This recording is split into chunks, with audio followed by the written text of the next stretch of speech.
So what are you building? The first kingdom, right? I want to look at. So we're in Rome, okay?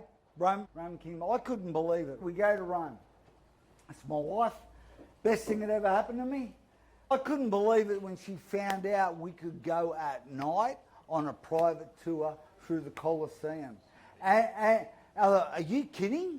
Like, are you serious? I said, well, okay. I'm not, like, it was like clause. Yes, I don't even know what I'm saying yes to, but it's a yes. And then they found we could go underground, underneath where the slaves, where the gladiators, where the lions are kept. Come on. And then I'm finding out it could seat up to 50,000 people. And me being where I was in my paradigm at that point.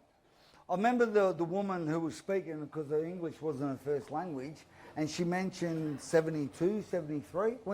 And this is where my mindset was at. And I went, because I don't mind asking questions, right? I said, you mean like, I'm trying to get my head, I don't know, I seemed stupid. I shouldn't even repeat it, so stupid. But I said, do you mean 1973? I think that's when I was born. No, she goes, 73.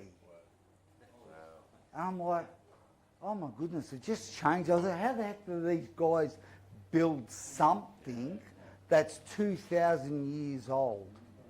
Okay? Remember at the start, the question, what am I building?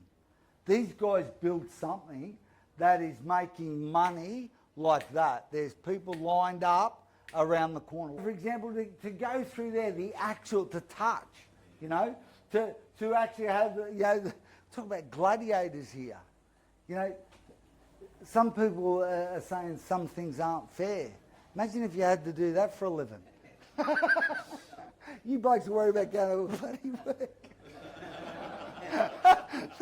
You know, if your life depends upon it. But my point is, these guys didn't build something because there was the latest trend happening on Instagram. They weren't dictated by trends. They weren't even dictated by the culture or the generation.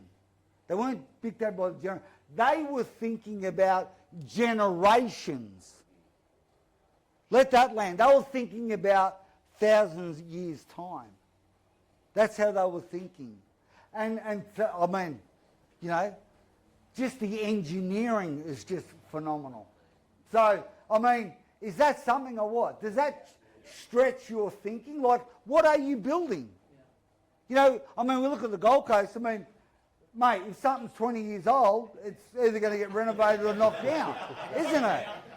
Like, yeah, got a couple of builders here quoting a job. That's the question you write down. What are you building, man? So, I mean, and as I said, we're talking about Gozo, okay? One of the things that blew me away, okay, was, I mean, the first house that we lived in was over 300 years old. That blew me away. But at the end of the street was the temples that were 5,500 years old. Older than the pyramids. At the end of the street, you know? And then the second house we lived in, right, we should have got a photo of that. We look out from my office, from our pool, right, it was 3,500 years old, a fortified city. Like, what are we building? You know, are we looking at what's trending? Or are we looking at what's going to go past our lifetime? What's going to go past our children's lifetime? So, the Romans, right? And this is one of the things, right? Rome, they would take things by force. That's it. They wouldn't even ask, you know. And I don't know, probably a couple of you blokes that operate like that. I don't know. But I'll talk about another way of doing things. But this is one of the things they built. And this is something I want you guys to think about. They built, right, these salt pans, right? Chisel, hammer, etc. And in those times, when we were out fishing, when I first heard this, we were out fishing. Literally, we were fishing out there, weren't we, Pete? We're fishing, right? Not catching too many fish, by the way. We were there. And then this Italian fellow who's running the show, fisherman taking us out, he starts telling us all about it, because at that point it's about, it was about 26 miles from Sicily, So we've got this Italian fellow showing us around, taking us fishing. He starts to tell us the whole history, which got me absolutely fascinated. So I've got to research this more, because back 2,000 years ago, salt was the most valuable thing. It actually demonstrated wealth. If you had salt on your table, that meant you were wealthy. It preserved food. The Romans actually paid their military and their navy in salt.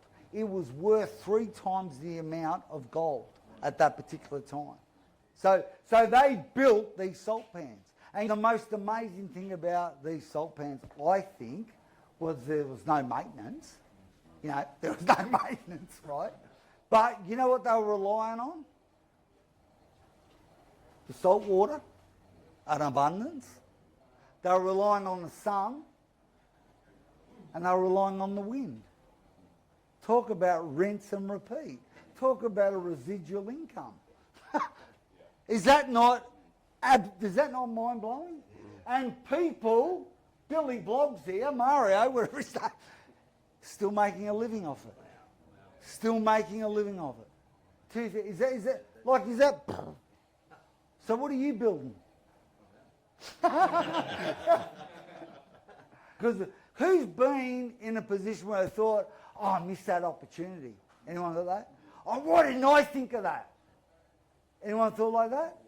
The thing about the way that man does it and opposed to the way God does it, and the way man does it, the way we think, we add things. All right, I got a salt pan, I'll get another salt pan. Got 2 salt, I'll get 3. But the way God moves, he doesn't do that. He plants seed. And seed multiplies. You plant a seed, it grows, it bears fruit. Inside that fruit, I don't know how many seeds in that fruit. So from one seed, all the fruit and all the seed in that fruit. It's multiplication. So how do I do multiplication instead of addition? Is that not interesting? Just as a side note? I think that's brilliant, because that's how we operate. We can lock into, I'm going to make this happen.